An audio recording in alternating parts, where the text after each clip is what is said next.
can sound like this thing. You are good to go. I'd like to welcome everybody to the June 13th Public Safety Committee meeting. We have a room full of guests, so I'm not going to introduce everyone.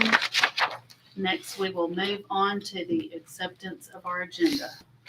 I move to accept the agenda. A second. And next, we will approve the minutes for the May 9th, 2023 meeting. I move to accept the minutes. I'll second. And next, we have ordinances and resolutions with Mayor Clary discussing ordinance 2023-14. Would like to talk about that? Sure. The best thing for me to do is hand this over to Aaron Hawkins. He's a resident of Hendersonville. He's the one that brought this to me, and Okay. he can explain it better than anybody else. Jesse may want to weigh in on it a little bit, but let's start with Aaron. Thank you, Aaron. Well, thank you. So this ordinance is meant to close a loophole in a Tennessee state law. What it is it's prohibiting smoking and vaping in age-restricted venues. So it was a law that was passed in Tennessee in 2020, I believe. Nashville has passed a law closing this loophole, and Knoxville is in the discussion stages of it. The late discussion stages. That's where we have the framework for this one. Like Jamie said, I'm a constituent of Hendersonville, lung cancer survivor as well. That's why I'm here in this stead.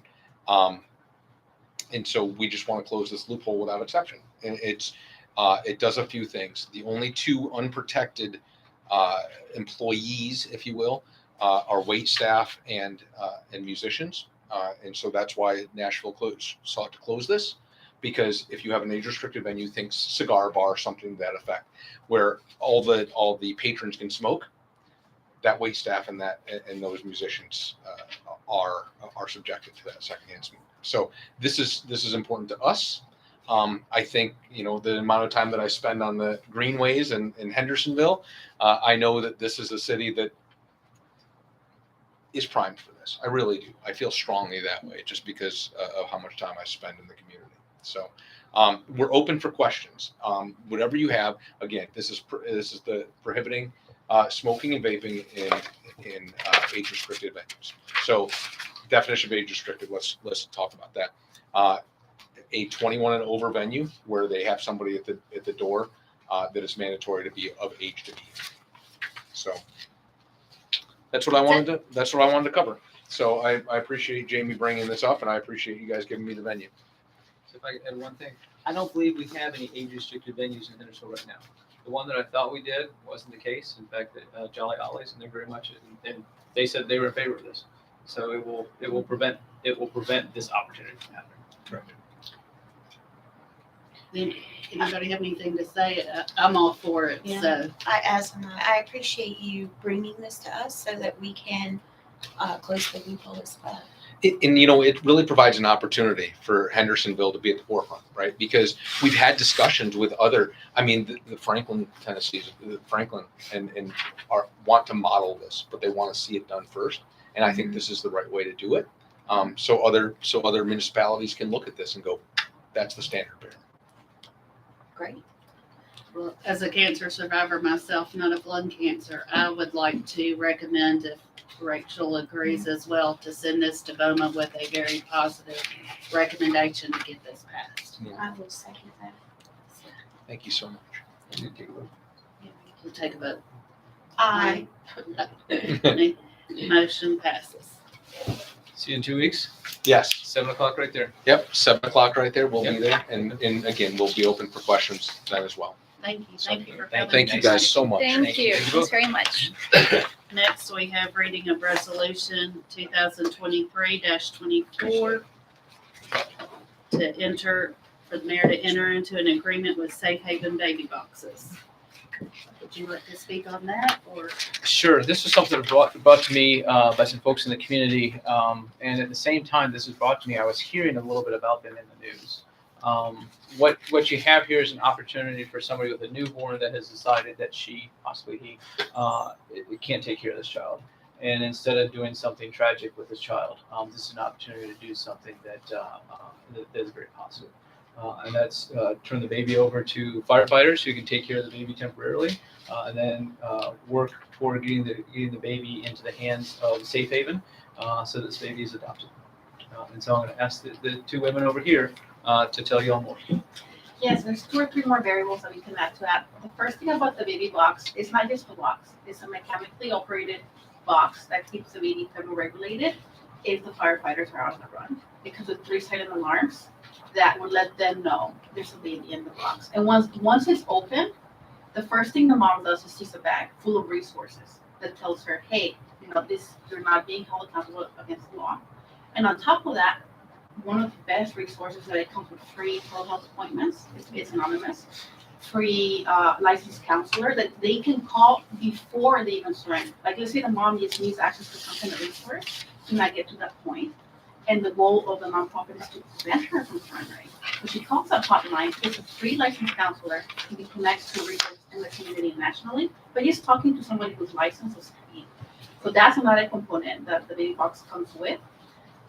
But if they do go through with it and they do surrender the child, it's done safely. And the box will keep the baby alive if the firefighters are on. And then on top of that, we were talking about the process of what happens with the babies. Well, it plugs into Senate Bill 1301, which is the existing Safe Haven law. And it doesn't change it, but Governor Lee amended it to allow for the surrender to be up to 30 days postpartum. It used to be only 2 weeks. And on top of that, for it to be an anonymous surrender if it's done within a system like the baby box. And they also just passed a new bill that quickens the adoption process from 6 months to 3 months. And one of the biggest obstacles, because my first step when I was initiating this project was talking to local physicians and people who've gone through the foster care system, is the fact that they have to litigate for, terminating the parental rights is a big thing for getting the baby adopted. But with this system, it's done very cleanly because the baby's surrendered anonymously. So it really is benefiting the community, the mom, and the baby, because it provides all kinds of resources and pretty go around it. And I laugh because a lot of times I feel like we're also divided politically, but this thing has been so great to see everybody on board. And we're able to fundraise about $25,000 in 6 weeks, which will cover the baby box completely, the installation process, the masonry, the training. On top of that, it will cover up to 5 years or more of the $300 a year fee. And then we want to get a billboard in Nashville that tells the community this is available and will feed all the Middle Tennessee area. And it will be the first one in Middle Tennessee and the second one in all of Tennessee. So, do you have any questions? It's wonderful. I am so excited about this. When do you think it would be installed? As soon as everything, all the contracts are signed, everything's ready. The chief of Knoxville even shared a copy of the contracts in Houston. We need to modify them according to our own city, but they're helping us have everything ready to go. And once we get the yes from everybody, the money's there, everything's fundraising is ready to go. So we just need to sign the contracts and that's it. Well, I'm excited that we're gonna be one of the first to You wanna have it. see a I think picture? it's Sure. Oh, yeah. My husband and I went to go see the one in, this is how it looks outside of the box. Do you want to pass it around? You want to add anything more? One question that someone had asked me initially was, do we really need this? Because, our community, we might be fine, we may not need this. And why spend the money on something like this if it's never going to be used? And one thing that strikes me is that I hope we never need it. But if the day comes where it is needed by a mother or a father, and we can help save that life, what more can we do as a community? I would be so proud, of Hendersonville that we, are able to do that for our community. And the other thing is that, the Knoxville box was just opened, in the last few months and already a baby's been surrendered. Wow. So there is a need and, with the economy and, inflation, I think that people are feeling that strain and that stress and maybe in that position more so in the future. And the number of babies surrendered have doubled in the last year. And we're looking up to possibly tripling for the next year. Do you know why? because of the cost of living, inflation, everything, it's, that's what people have told me. I actually talked to 2 people in the community, which are anonymous, that said, we are actually thinking about using it because we cannot handle the cost of everything. So we sometimes think that it's not gonna happen around us, but it is happening, so. And like I said, hopefully, they can call that resource and get connected to what they need and talk to the right person. So just having that, I think is key, so. Oh, it's such a difficult thing to even fathom for moms like us, but I would like to send this to BOMO with a positive recommendation. I agree. Can we take a vote? Sure. Aye. Aye. It passes unanimously. So 7 o'clock in 2 weeks, right in there? Thank y'all so much. I appreciate it. I'm looking forward No, to of this. I'm course. excited. She'll be out of town, but I will go. somebody will be We'll excuse you. here. Do you go. you know the actual date? I have to, It's 27. Second. It's 7 o'clock. is that a? Tuesday. Should be fine. You don't have to be here, but you might have questions. You mentioned something about the contract. Yes. There was, so I made revisions to their proposed contract and sent it to them. And got word back that there was just one word that changed. It changed it, yeah, from purchase to lease. It's nothing that changes anything. But I didn't know if y'all have that, the revised one. Saw the email. Okay. Okay, next on the agenda is discussion of fire department calls outside the city. Well, did Chief Bush have a report for us? Yes, you guys can grab one of those and give them to the members, please. Thank you. So what you have is, before you, once you get it in front of you, is the total numbers of runs that we've had outside the city from 2019 to current. And we're sitting right now from January of 23 to June as of yesterday. And to date, we've ran 1, 2, 3, 4, 5, 6, 7, 8. We've had 8 calls outside the city, and we received mutual aid from Gallatin 1 time. So you see the 7 calls above where we have given either automatic aid or mutual aid to an outside agency. Majority of those are Shackle Island. You'll see one there about middle ways down of the first page. It's Gallatin, and we've worked on a automatic aid agreement with them in the past, and it's in place. So it kind of falls depending on how we label it in our reporting processes. And then we received mutual aid from Gallatin 1 time. Turning the page, there's 2022, we had 1, 2, 3, 4, 5, 6, 7, 8, 9, 10, 11, 12, 13, 14, 15, 16 times that we were called outside the city. Again, majority of those are Shackle Island. You'll see a Gallatin thrown in there 3 or 4 times in the year 22. One call in 22 that really, and I'm not sure this incorporates the fire calls, was one that was on Forest Retreat Road. And as you go out Forest Retreat Road, it's on the right-hand side of the road, and it's considered out of the city. Their process in the county and how they work is they dispatch the primary county volunteer service for the fire. And then if they want or need assistance, then they then ask for the next 2 neighboring volunteer departments. Well, in this particular incident on Forest Retreat, where Station 5 is maybe a mile and a half away, not saying it would have changed the outcome of the house, but there was such a long delay by the time they asked for us. By the time we got there, we arrived by the first engine company from Shackle Island. Then the next engine company was from number 1. Then the next engine company was from Cottontown. And so the other struggle with that is when they start plucking those other volunteer agencies. Now on the east side of town, when you pull number 1 down, now we're going to be thrust into potentially covering calls in that jurisdiction as well. If you have a working incident, obviously we can give up to half of our resources.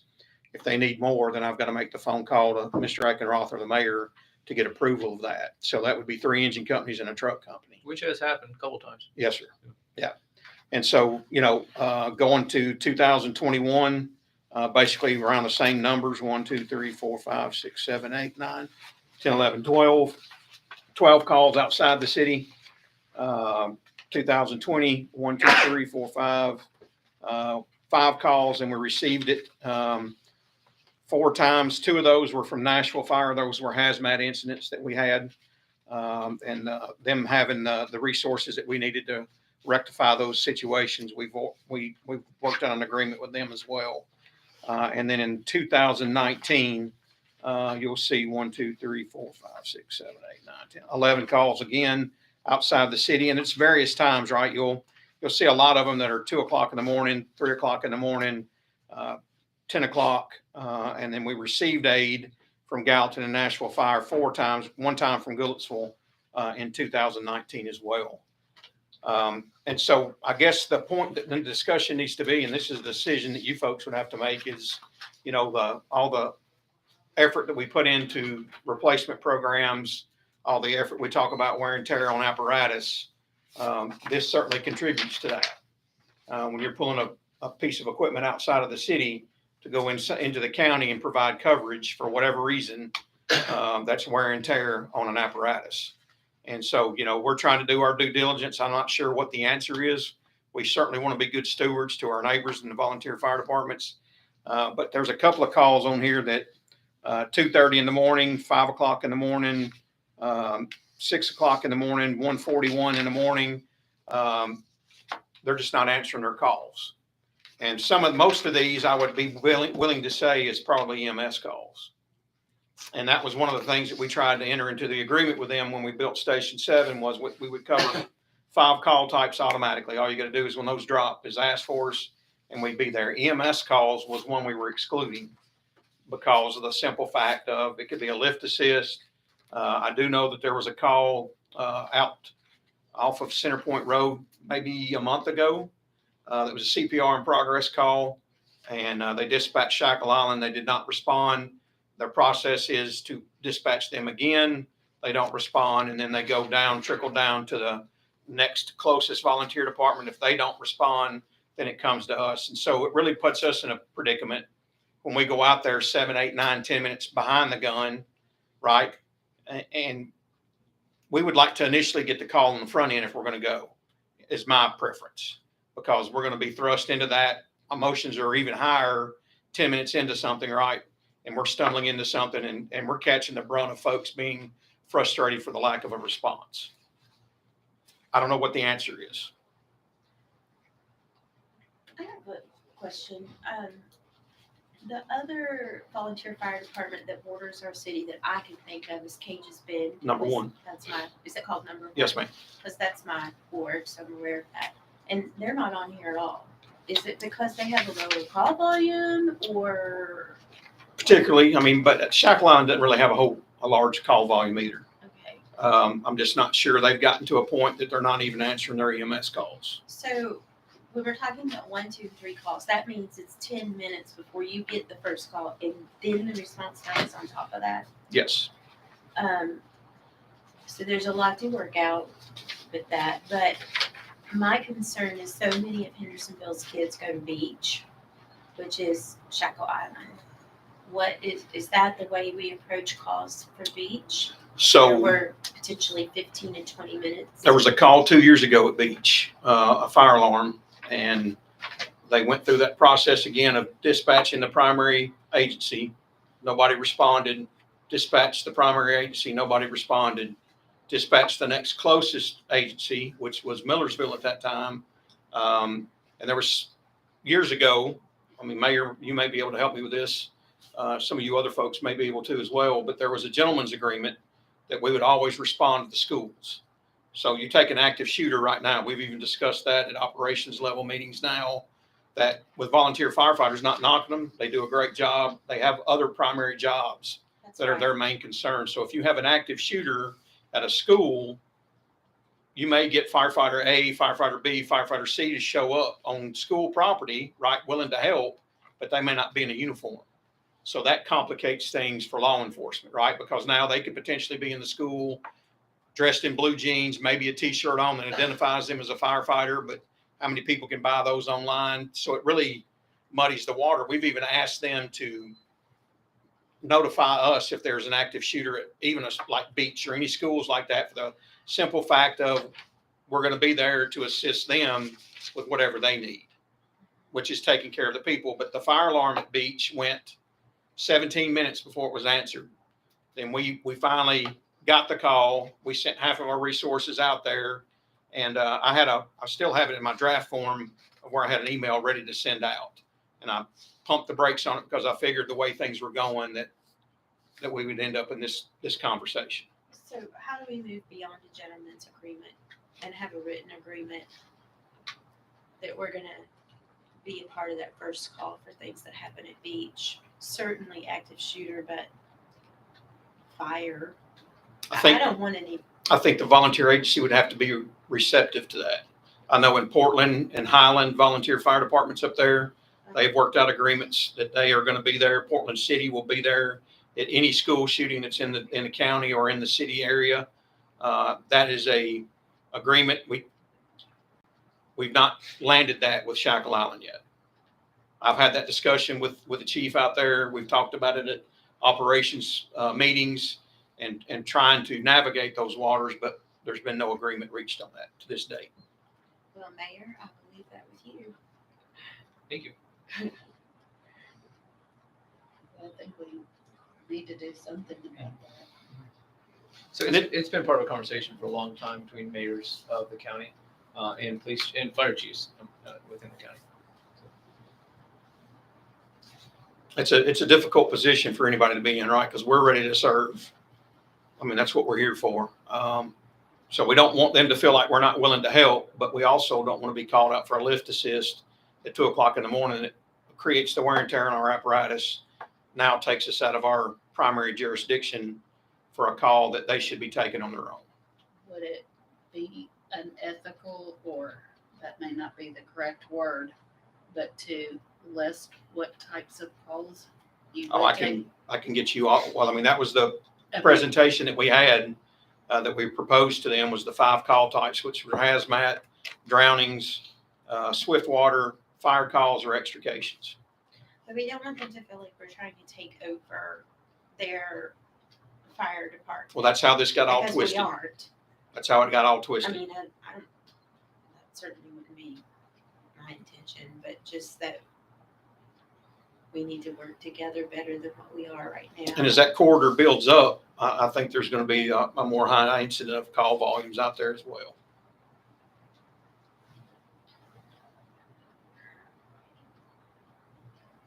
And I'm like you, I'm not saying we need to take it over. I don't think that's anybody's intent here. No. I think our intent here is to offer the people that live in the city, that travel those areas, some level of protection. Yeah, especially the kids in the school. I mean, those are our kids. I would hate for a mile marker to dictate our service to Correct. someone in need, That's right. but I don't know what. But I also would hate for you to, like you said, to go out on the lift assist. Do these things affect our ISO rating? No. Okay. Would it improve our ISO rating if we had a written agreement instead of the general? Anytime you have an automatic aid agreement, it's more beneficial than just a mutual aid. And would it improve the ISO rating for the people who are just outside the city there? So with that, training documentation, call volume, there's a lot of things that go into play with that, right? So you would have to make sure, like staffing. So like automatic aid with Gallatin right now, we get to count their staffing for the what if. So if we bring Gallatin in, we know how many people they have on shift, how many people they potentially can send to us, and we can count those people towards being here if the call's mandated that. With Shackle Island, depending on their record keeping, depending on how their training goes, how many people are staffed there, which typically is 0, unless it's maybe a weekend. They drive their POVs to the scene. Somebody will drive a single car to the fire station, get the engine, and take it to the call. I have one more question. Do you have a map that shows where the volunteer fire department's service areas are that border our city? So it's probably more than just number 1 and Shackle Island, but those are the 2 I'm aware of. And can you email that to us to help me understand? It'd be basically the same one that we used for 4.5 mile coverage that we provided to the county Because previously. if I try to ask you to describe it, you're gonna use terms like north and west, and I'm gonna think it's in Alabama. So on Shackle Island, where we're talking about, where you folks are talking about putting the red light at Drake's Creek, Yes, that is the cutoff street Yeah. there. I know where the city limits are, but I just don't know how far out their coverage zone goes. Who covers, Liberty Creek? Cottontown and Gallatin. Oh, yeah, that makes sense. Okay. Does the county reimburse you for any calls that you go on outside of the city? No, ma'am. We also don't reimburse other cities when they help us. That's correct.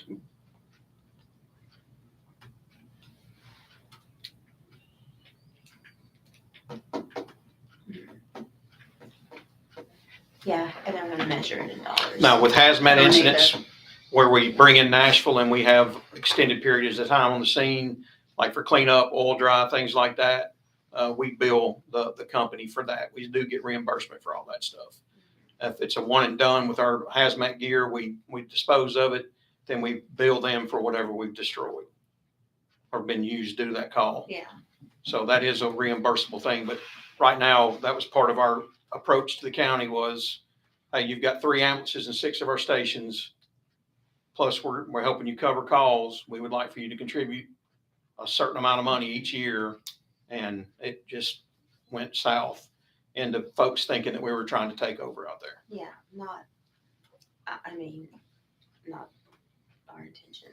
No. I think we have enough in the city to take care of that. We don't need to take over another area, but I also don't want service when we're so close. Like I said, it's a difficult decision. I mean, it really is. I don't have any other questions right now. No, we'll have to discuss them. Anybody else have any questions, comments, suggestions on that? Any other business from anyone? Motion to adjourn. I'll second that. And all in favor? All in favor? Aye. We're adjourned. Cut us off there.